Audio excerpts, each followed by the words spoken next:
Hi my students, welcome to అప్టెక్ jobs. ఈరోజు మనము చేయబడే video mathematics school assistant syllabus సంబంధించిన వీడియో. దీనిలో మొత్తం కూడా మన సిలబస్లో మొత్తం 5 పార్ట్స్ ఉంటాయండి.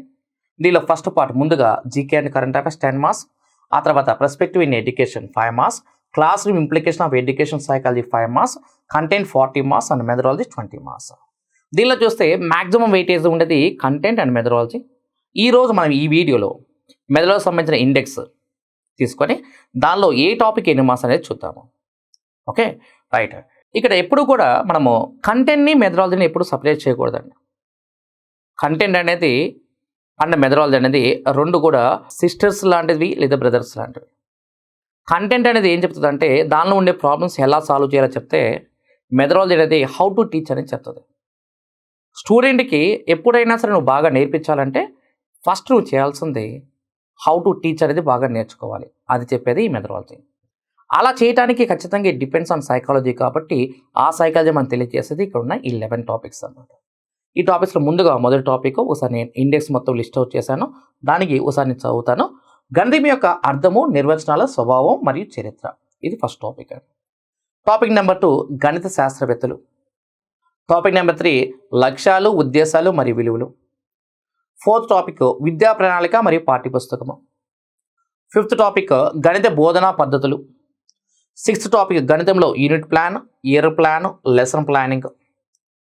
టాపిక్ నెంబర్ 7 ఎడ్గార్ డెల్ అనుభవ శంకువు మరియు బోధనోపకరణాలు. చాలా చాలా ఇంపార్టెంట్ టాపిక్ అండి, 7th టాపిక్.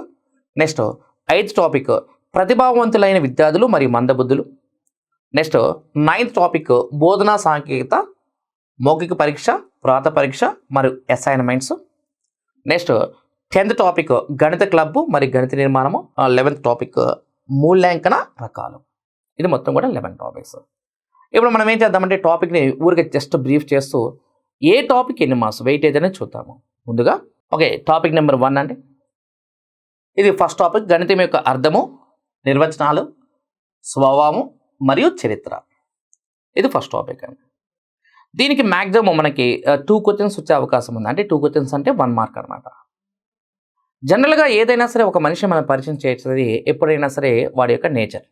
అలానే ఇక్కడ కూడా మన ఫస్ట్ బేసిక్ టాపిక్ ఏంటంటే గణితం యొక్క అర్థము, అంటే నేచర్ ఆఫ్ మ్యాథ్స్ మనకు ఖచ్చితంగా తెలుసుండాలి. ఓకే, అసలు గణితం అంటే ఏంటి, అసలు గణితాన్ని ఎందుకు వాడతామంటే ఏదైనా గణన చేయడానికి లేదా లెక్కించడానికి ఉపయోగించడానికి గణితం అంటారు. ఓకే, అలాంటి భావనను కలగజేసేది మనకి ఈ గణితం అనమాట. ఇక్కడ మనకి ఫస్ట్ లెసన్ అనేది మనకి ఏం చెప్తుంది అంటే, మనకి ఫస్ట్ లెసన్లో మనం ఏం తెలుసుకోవాలంటే అసలు మ్యాథ్స్ని ఎలా ఇంట్రడ్యూస్ చేశారు. దానిలో కొంతమంది సైంటిస్టులు, దాదాపుగా మనం 10 మంది సైంటిస్టులు దాని గురించి కొన్ని నిర్వచనాలు చెప్పారు. ఆ నిర్వచనాలు చెప్పిన వాళ్ళ పేర్లు ఏంటి, వాళ్ళు ఏమేమి చెప్పారు, అసలు గణిత స్వభావం అంటే ఏంటి, గణితంలో మనకి ఉండే స్వభావాలు ఖచ్చితత్వం అని చెప్పారు, తార్కికమైందని చెప్పారు, సరి చేసుకునే పద్ధతి అని చెప్పారు. ఇలా ఒక 4-5 పద్ధతులు మనకు చెప్పారనమాట. ఆ పద్ధతి సంబంధించింది మనకు చెప్పేదే ఈ మొదటి టాపిక్ అనమాట. సో కాబట్టి ఫస్ట్ మనకి టాపిక్స్ ఇంటర్లింక్ చేసుకోవాలి. ఏదైతే ఆర్డర్ ఉందో, టెక్స్ట్ బుక్లో ఏదైతే ఆర్డర్ ఉందో ఆ ఆర్డర్ ప్రకారం చదవాలి. అంతేగాని మనకి 5th టాపిక్ ఫస్ట్ చదివి 2nd టాపిక్ ఫస్ట్ అలా చేయకూడదు. సో కాబట్టి నువ్వు ఏదైనా నేర్చుకోవాలి, ఎవరి గురించి తెలుసుకోవాలన్నా సరే వాళ్ళ యొక్క స్వభావం ముందు కావాలి. కాబట్టి నేచర్ ఆఫ్ మ్యాథమెటిక్స్ అనేది ఫస్ట్ ఇంపార్టెంట్. కాబట్టి దానిలో ఉన్న పాయింట్స్ మనం ఫస్ట్ నేర్చుకోవాలి. ఇక్కడ మనకి చాలామంది సైంటిస్టులు వస్తారు. ఓకేనా, ఓకే, వాళ్ళకి సంబంధించిన పాయింట్స్ అన్ని కూడా ఇక్కడ డిస్కస్ చేస్తూ ఉంటాము. ఇది మొదటి టాపిక్. ఇది మాక్సిమం 2 క్వశ్చన్స్ వస్తుందండి, మనకి మేబీ 1 మార్క్ ఉంటుంది. ఇది మనకి సెకండ్ టాపిక్ గణిత శాస్త్రవేత్తలు. ఓకే, ఈ శాస్త్రవేత్తల టాపిక్ కూడా మనం మ్యాక్సిమం ఎక్స్పెక్ట్ చేయొచ్చు. ఓకే, ఇది మ్యాక్సిమం 2 క్వశ్చన్స్ అండ్ 1 మార్క్. ఇక్కడ కూడా శాస్త్రవేత్తలు అనేవాళ్ళు ఏంటంటే మనకి మ్యాథ్స్ని డెవలప్ చేయడానికి చాలామంది శాస్త్రవేత్తలు చాలా కృషి చేశారు. దానిలో మనకి ఫస్ట్ వన్ మన ఇండియన్స్, భారతీయులు. సెకండ్ మనకి యుఏఈ అంటే United Arabic Emirates. Next third one వచ్చేసి మనకి గ్రీక్స్. వీళ్ళ ముగ్గురు కూడా మనకి మ్యాథ్స్ను బాగా డెవలప్ చేయడానికి ఎక్కువ కృషి చేశారండి. ఇండియన్స్ మన భారతదేశం నుంచి కూడా ఫస్ట్ మనకి అసలు ఖచ్చితంగా దశాంశ వ్యవస్థ, డెసిమల్ సిస్టమ్ అనేది స్టార్ట్ అయింది మనకి ఇండియన్స్ అనమాట.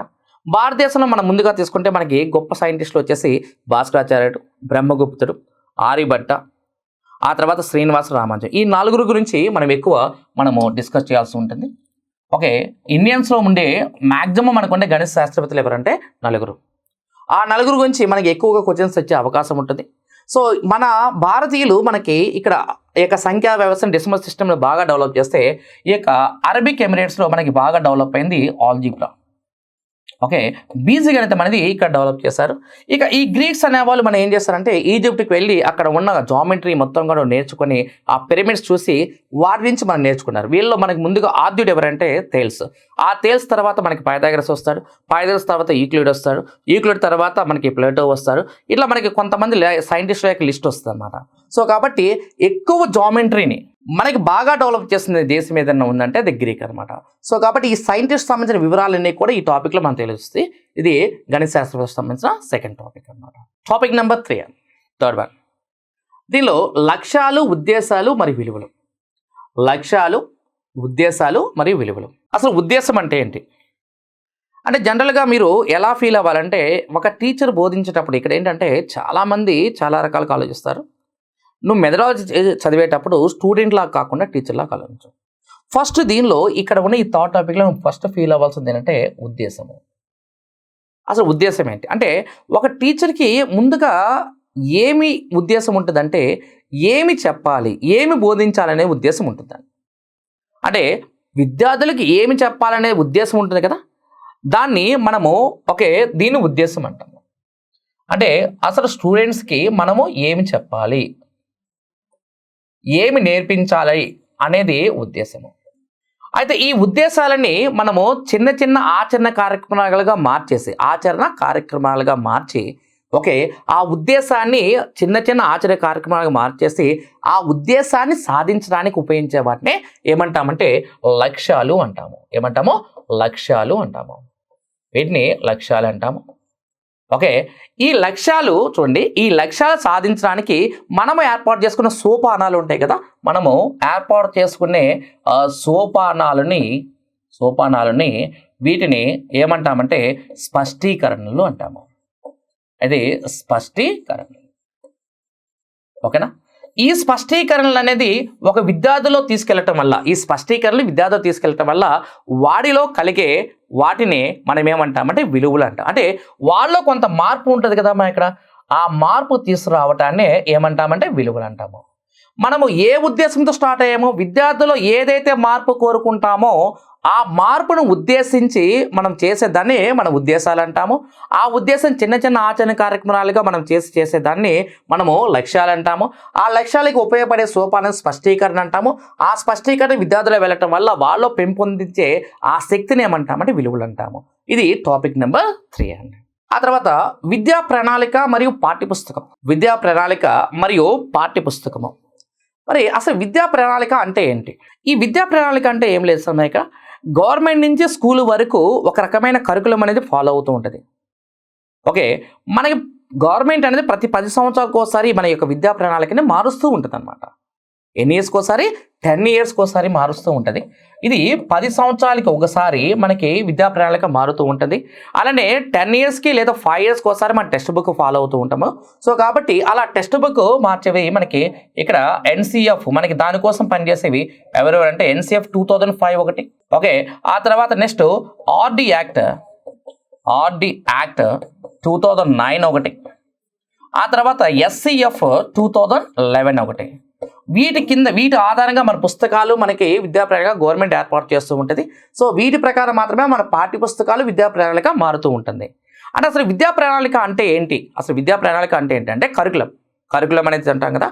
సో కాబట్టి కరికులం అంటే ఇది నథింగ్ బట్ ఏం లేదు, ఇక్కడ ద వే టు రన్. ఎవరు రన్ చేయాలి? స్టూడెంటా టీచర్? అంటే స్టూడెంట్ రన్ చేసే విధంగా కరికులం ఉండాలనేది మనకి పాయింట్. అంటే ఎప్పుడైనా సరే ఒక విద్యార్థి స్కూల్లోకి వచ్చినప్పుడు వాడు అసలు ఏం చేస్తున్నాడు అనేది మార్నింగ్ నుంచి ఈవినింగ్ వరకు మనం అబ్జర్వ్ చేసి రాసేదాన్ని కరికులం అంటారు. దాన్నే మనం ఏమంటాం? విద్యా ప్రణాళిక అంటాము. స్కూల్లో జరిగితే దాన్ని కరికులం అంటాము, దాన్ని గవర్నమెంట్ వాళ్ళు చేస్తే దాన్ని విద్యా ప్రణాళిక అంటాము. ఇలాంటి పాయింట్స్ అన్ని కూడా డిస్కస్ చేసేది ఈ యొక్క టాపిక్ నెంబర్ 4 అండి. నెక్స్ట్ టాపిక్ నెంబర్ 5 అండి, గణిత బోధనా పద్ధతులు. వెరీ ఇంట్రెస్టింగ్ పాయింట్ అండి, వెరీ వెరీ ఇంపార్టెంట్ టాపిక్ ఇది. ఈ గణిత బోధనా పద్ధతులు కనుక మనం తీసుకుంటే మనకి ఈ యొక్క విద్యా ప్రణాళిక కూడా మనకి 1 or 2 మార్క్స్ వస్తాయి. అలాగే గణిత బోధనా పద్ధతులు మనం తీసుకుంటే ఈ గణిత బోధనా పద్ధతులు చాలా పెద్ద టాపిక్ కూడా ఇది. ఈ టాపిక్ దీని నుంచి మనం ఒక 4 క్వశ్చన్స్ మనం ఎక్స్పెక్ట్ చేయొచ్చు అన్నమాట. గణిత బోధనా పద్ధతి నుంచి 4 క్వశ్చన్స్ ఎక్స్పెక్ట్ చేయొచ్చు. చాలా బిగ్గెస్ట్ టాపిక్. అంటే మనకి ఆగమన పద్ధతి, నిగమన పద్ధతి, ఆగమన పద్ధతి, నిగమన పద్ధతి, విశ్లేషణ పద్ధతి, సంశ్లేషణ పద్ధతి, ప్రయోగశాల పద్ధతి, ఇలా అసలు మనం ఎలా బోధించాలి అని చెప్పేది ఈ గణిత బోధనా పద్ధతులు అనమాట. గణిత బోధనా పద్ధతులు అంటే అసలు నువ్వు ఏ పద్ధతి ప్రకారం చెప్పాలి అని చెప్పేది ఇది మనకి వెరీ వెరీ ఇంపార్టెంట్ టాపిక్. ఇది గణిత బోధనా పద్ధతులు అనమాట. ఓకేనా, రైట్. సో కాబట్టి అలాంటి పాయింట్స్ అన్ని కూడా డిస్కస్ చేస్తే ఈ గణిత బోధనా పద్ధతి, ఇది టాపిక్ నెంబర్ 5 అండి. Okay, right. నెక్స్ట్ ఆ తర్వాత టాపిక్ నెంబర్ 6 అండి. 6 టాపిక్ గణితంలో యూనిట్ ప్లాన్ మరి ఇయర్ ప్లాన్ మరి లెసన్ ప్లానింగ్. సో కాబట్టి ఇక్కడ మనకి గణితంలో యూనిట్ ప్లాన్ అన్నాం అనుకోండి. Unit plan, year plan, lesson planning. Okay, unit plan అంటే మనం ఒక పీరియడ్కి సంబంధించిన మనం చేసేదాన్ని యూనిట్ ప్లాన్ అంటాము. ఆ తర్వాత లెసన్ ప్లానింగ్ అంటే మనం చెప్పాల్సిన పాఠాన్ని మనం ప్లాన్ చేస్తే మనం దాన్ని లెసన్ ప్లానింగ్ అంటాము. ఆ తర్వాత ఇయర్ ప్లానింగ్ అంటే ఒక వార్షికానికి, ఒక సంవత్సరానికి చేస్తాన్ని మనం ఏమంటామంటే ఇయర్ ప్లానింగ్ అంటామండి. రైట్. అంటే ఇది ఒక సంవత్సరానికి మనం చేసేదాన్ని ఇయర్ ప్లాన్ అంటాము. ఒక ఏదైనా సరే ఒక చాప్టర్ సంబంధించి చేస్తుంది, ఒక లెసన్ సంబంధించి చేస్తాను లెసన్ ప్లానింగ్ అంటాము. యూనిట్ ప్లానింగ్ అంటే మనం ఒక పీరియడ్ని ఎలా వాడాలి, ఒక టైం పీరియడ్ని మనం ఎలా వాడాలని చెప్పేది మనకి యూనిట్ ప్లానింగ్ అనమాట. ఇది టాపిక్.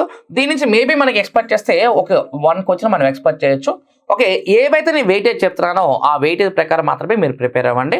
Okay, right. ఇది topic number 6. Next Edgar Dale అనుభవ శంకువు మరియు బోధనోపకరణలు అన్నాడు. అంటే ఇక్కడ మూర్తిమత్వం నుంచి అమూర్తిమత్వం వరకు చెప్పింది ఎడ్గర్ డెల్స్ అనుభవ శంకువు అండి. దీనిలో బోధనోపకరణాలు. ఓకే, మనకి బోధనోపకరణాలు అంటే చాలా రకాలు ఉంటాయండి. బోధనోపకరణాలు అంటే మనకు చాలా ఉంటాయి మన ఇక్కడ. ఓకే, ఒకటి దృశ్య మరియు శ్రావ్య, అంటే చూసేది మరియు వినేది ఉపకరణలు. అంటే మనం కొంతమంది టీవీ చూసి నేర్చుకుంటాము, కొంతమంది మనం రేడియో విని నేర్చుకుంటాము. అలా దృశ్య శ్రావ్య ఉపకరణలు మనకు ఉంటాయి, వాటి ద్వారా మనం చేయొచ్చు. ఓకే, ఆ తర్వాత టెక్నికల్గా ఉండే ఉపకరణలు ఉంటాయి. ఓకే, ఆ తర్వాత మనకి చాలా రకాలు ఉంటాయి. దానిలో మనం ఎక్కువగా వాడేది మనకి ఒక గ్రిడ్ పేపర్ ఒకటి, నేపియర్ స్కేల్ ఒకటి, మనకి ఇలాంటివన్నీ వాడుతూ ఉంటాము. అవన్నీ కూడా ఏమంటామంటే బోధనోపకరణాలు అంటాము. ఈ బోధనోపకరణాలన్నీ కూడా మనం వాడుతూ ఉంటాము. దీని నుంచి మనం మ్యాక్సిమం ఒక 4 క్వశ్చన్స్ వస్తాయండి. ఇది 4 క్వశ్చన్స్. నెక్స్ట్ టాపిక్ నెంబర్ 8 అండి. ప్రతిభావంతులైన విద్యార్థులు మరియు మందబుద్ధులు అన్నాడు. ప్రతిభావంతులైన విద్యార్థులు మరియు మందబుద్ధులు అంటే ఇప్పుడు మనకి ఖచ్చితంగా తరగతులు 2 రకాల విద్యార్థులు వస్తారు. ఒకళ్ళు ప్రతిభావంతులైన విద్యార్థులు మరియు ఇంకోళ్ళేమో మందబుద్ధులు. అంటే ఇక్కడ మనకి ప్రతిభావంతులైన విద్యార్థులు మరియు మందబుద్ధులు అన్నామనుకోండి. అంటే ఒక స్టూడెంట్ బాగా హై మెరిట్ ఉంటాడు, ఒకడేమన్నా బాగా లో మెరిట్ ఉంటాడండి. స్లో లెర్నర్స్, ఫాస్ట్ లెర్నర్స్ అంటాము. అంటే ఒక్కసారి వినంగానే అర్థమయ్యే వాడిని ఏమంటామంటే ప్రతిభావంతులు అంటాము. అంటే వీళ్ళు ఎలా గుర్తిస్తామంటే నికషాల పద్ధతి ద్వారా, అంటే టెస్ట్లు పెట్టడం ద్వారా మనము వీళ్ళని గుర్తిస్తాము. లేదా మన క్లాసులు ఏదైతే ఉన్నాయో దానిలో వాడికి వచ్చిన మార్కుల ప్రకారం మనం చూస్తూ ఉంటాము. సో కాబట్టి ఇక్కడ మనకి మొత్తం కూడా ప్రతిభావంతులైన విద్యార్థులు లేదా స్లో లెర్నర్స్ మనం ఎలా చూస్తామంటే వాళ్ళు పెట్టే ఎగ్జామ్స్లో పెర్ఫార్మెన్స్ని బట్టి, మనం అడిగినప్పుడు క్వశ్చన్లు వాళ్ళ యొక్క అపియరెన్స్ బట్టి, వాళ్ళు మాట్లాడే దాన్ని బట్టి మనం గుర్తిస్తాము. ఇది ప్రతిభావంతమైన విద్యార్థులు మరియు మందబుద్ధులకు సంబంధించిన పాయింట్స్ అన్నమాట. ఇది కూడా మనకి ఇంపార్టెంట్ టాపిక్ అండి ఇది. ఓకే, దీని నుంచి కూడా మనకి మ్యాక్సిమం మనకి ఒక 2 to 3 క్వశ్చన్స్ వస్తాయి అన్నమాట. ఇది మన పాయింట్. ఆ తర్వాత నెక్స్ట్ టాపిక్ నెంబర్ 9 అండి. బోధనా సాంకేతికత మరియు మౌఖిక పరీక్ష, వ్రాత పరీక్ష మరియు అసైన్మెంట్స్ అన్నాడు. అంటే ఇక్కడ మనకి మౌఖిక పరీక్ష, వ్రాత పరీక్ష మరియు అసైన్మెంట్స్ అన్నాడు. మౌఖిక పరీక్ష అంటే అర్థం ఏంటంటే ఏదైనా సరే ఒక విద్యార్థిని మనము ఫేస్ టు ఫేస్ క్వశ్చన్లు అడగటం వల్ల వాడి నుంచి ఇన్ఫర్మేషన్ రాబట్టని మౌఖిక పరీక్ష అంటాము. రాత పరీక్ష అంటే వాడికి మన రైటింగ్ స్కిల్స్ గురించి సంబంధించి పెట్టేదంటే రాత పరీక్ష అంటాము. అసైన్మెంట్స్ అంటే మనం రాపించే కాంపోజిషన్ని మన అసైన్మెంట్స్ అంటాము. దీని నుంచి మ్యాక్సిమం 2 క్వశ్చన్స్ మనం ఎక్స్పెక్ట్ చేయొచ్చు. ఓకే, ఇది మొత్తం కూడా మనకి బోధనా సాంకేతికత, మౌఖిక పరీక్ష, వ్రాత పరీక్ష మరి అసైన్మెంట్స్ అనమాట. ఇది topic number 9. Next topic number 10 అండి. గణిత క్లబ్ మరియు గణిత నిర్మాణము. అంటే ఇప్పుడు ఈ గణిత క్లబ్లు, గణిత నిర్మాణం అనేది ఎవరి కోసం అంటే క్లాస్లో ఎవరైతే బాగా చదువుతున్నారో, అలానే ఎవరైతే బాగా స్లో లెర్నర్స్ ఉన్నారో వాళ్ళ కోసం ఏర్పాటు చేయబడింది ఈ గణిత క్లబ్ మరియు గణిత నిర్మాణము. అంటే ఎప్పుడైనా సరే మనకి ఒకటి రిటర్న్ లాంగ్వేజ్లో కాకుండా ఏదైనా ప్రాక్టికల్ నాలెడ్జ్లో మనకి వస్తే మనం అక్కడ చూసి నేర్చుకోవడానికి చాలా బాగుంటుంది. కాబట్టి ప్రతి స్కూల్కి కూడా గణిత క్లబ్బులు అలానే గణిత నిర్మాణాలు ఉండాలని మనం చెప్తుంది. సో కాబట్టి దీనికి మనకి మ్యాక్సిమం వెయిటేజ్, ఇక్కడ మనకి దీని వెయిటేజ్ వచ్చేసి ఇది 2 క్వశ్చన్స్. దీని వెయిటేజ్ ఎంత అంటే 2 క్వశ్చన్స్. నెక్స్ట్ 11th వన్ మూల్యాంకన రకాలండి. ఓకే, అంటే మనకి మూల్యాంకనం అంటే అర్థం ఏంటంటే జస్ట్ లైక్ ఎగ్జామ్స్ అండి. ఈ మూల్యాంకనం అనేది మనకి ఎలా ఉంటుందంటే మనకి ఎప్పుడైనా సరే నికాష ఫస్ట్ వన్ ఏంటంటే నికాష అంటే టెస్ట్లు అండి. ఆ తర్వాత నెక్స్ట్ సెకండ్ వన్ వచ్చేసి పరీక్షలు, అంటే ఏమంటామంటే ఎగ్జామ్స్ అంటాము. పరీక్షలు అంటే అర్థం ఏంటి, ఎగ్జామ్స్ అంటాము. ఆ తర్వాత నెక్స్ట్ మనకి ఇంకా తర్వాత సెమ్ 1 అండ్ సెమ్ 2 అని ఇస్తారు మన ఇక్కడ. ఇవి మూల్యాంకన రకాలు. అంటే ఎప్పుడైనా సరే మనకి ఈ యొక్క వాల్యూ అంటే మనకి మూల్యాంకనం అని రకాలు అన్నప్పుడు మనం ఏం చేస్తామంటే ఫస్ట్ నికాష అంటే చిన్న స్లిప్ టెస్ట్ నికాష అంటారు. తర్వాత ఎగ్జామ్స్ పరీక్షలు అంటారు. తర్వాత మనకి సెమ్ 1 3 నెలలకి 4 నెలలకి 6 నెలలకి జరిగేవాడిని సెమ్ 1 సెమ్ 2గా చూస్తామన్నమాట. సో కాబట్టి అంటే ఇప్పుడు మనకి దీనిలో మనం ఎప్పుడైనా తీసుకుంటే మనం ఇక్కడ మూల్యాంకనమును మనం ఇలా చేస్తామన్నమాట. ఇక్కడ మనము ఇది లక్ష్యాలు అనుకున్నామంటే ఇది మనకి ఇది అవగాహన అంటే ఇది మనకి విద్యా విధానం. ఆ తర్వాత ఇక్కడికి మనకి ఏమొస్తుందంటే ఇది మూల్యాంకనం వస్తుంది. ఓకేనా. సో కాబట్టి ఇక్కడ మనకి ఇది ట్రయాంగిల్లో మనకి తెలియజేస్తూ ఉంటారు ఇక్కడ. ఇవన్నీ కూడా మూల్యాంకన రకాలు. సో కాబట్టి మొత్తం 11 టాపిక్స్ అండి. మనకి దీనికి కూడా మ్యాక్సిమం మూల్యాంకనం కూడా మన మ్యాక్సిమం దీని వెయిటేజ్ ఎంత అంటే 4 క్వశ్చన్స్ మన వెయిటేజ్ అనమాట. I hope you understand. So కాబట్టి ఇది వెయిటేజ్లో భాగంగా మనం చేసిన వీడియో అండి. Okay, thank you.